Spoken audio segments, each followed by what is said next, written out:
Bonjour à toutes et à tous, ici Steven et aujourd'hui je vous présente le Twixia Music Gesture qui va vous permettre de gérer votre musique avec des gestes activators. Donc vous vous rendez dans la section Music Gesture et ici vous pouvez choisir un peu tous les paramètres du tweak.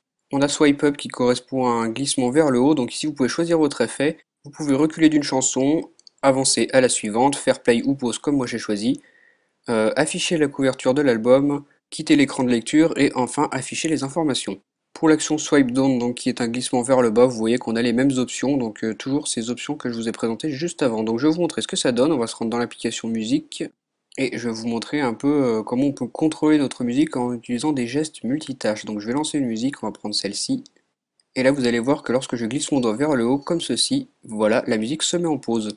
Si je reglisse vers le haut, la lecture se remet. Lorsque j'appuie une fois sur l'écran, donc un simple tap, ça va afficher le contrôle de la lecture de la musique. Donc vous voyez qu'on peut avancer avec cette petite barre en haut. Donc je vais remettre la musique en lecture et je vais vous montrer comment maintenant changer de musique. Donc je glisse mon doigt vers la gauche comme ceci et voilà, vous voyez que je suis passé à la musique suivante. Donc comme ceci, vous vous déplacez dans votre bibliothèque musicale, vous glissez le doigt vers la gauche pour avancer et inversement, vous glissez votre doigt vers la droite pour reculer. Donc c'est un peu comme la navigation dans la photothèque dans vos photos. Donc voilà pour ces gestes de glissement que vous pouvez configurer ici. On a aussi le support des tapes, donc un appui simple, un appui double, un pincement, donc je vais vous montrer ce que ça fait. Moi je vous voyez que j'ai assigné des actions, donc on va se rendre dans la musique, on va regarder ce que ça donne ces gestes de tapement, de pincement. Si je tape deux fois, vous voyez que ça fait apparaître le panneau avec toutes les chansons qui se trouvent dans l'album, donc vous tapez deux fois comme ceci, ça équivaut à appuyer sur ce bouton ici en haut à droite. Maintenant si je pince mon écran, vous voyez qu'on revient en arrière comme ceci, donc à la vue générale de l'album. C'était l'action que j'avais assignée. Ensuite, on a la section Back Album Cover. Vous voyez qu'on a les mêmes options qu'avant, hein, donc c'est exactement la même chose.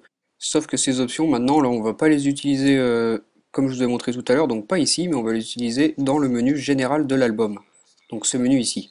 Ce sont les mêmes gestes que tout à l'heure, hein. Par exemple, lorsque je glisse vers la gauche, j'avance de musique, donc c'est vraiment les mêmes gestes. Vous voyez ce que ça fait, lorsque je glisse vers la droite, on revient en arrière. Donc voilà, vous pouvez comme ceci gérer la lecture de vos musiques grâce à des gestes avec le doigt, donc vous les réglez ici dans ce menu. Le Tweak Music Gestures est disponible gratuitement sur Cydia, sur la source de Big Boss. Il est compatible avec iOS 4 et iOS 5 et il va vous permettre, comme je vous l'ai montré, de gérer avec des gestes de doigts la lecture de votre musique. Donc dites-moi ce que vous avez pensé de ce tweak via les commentaires. Moi je vous dis à très bientôt pour une nouvelle vidéo. Salut!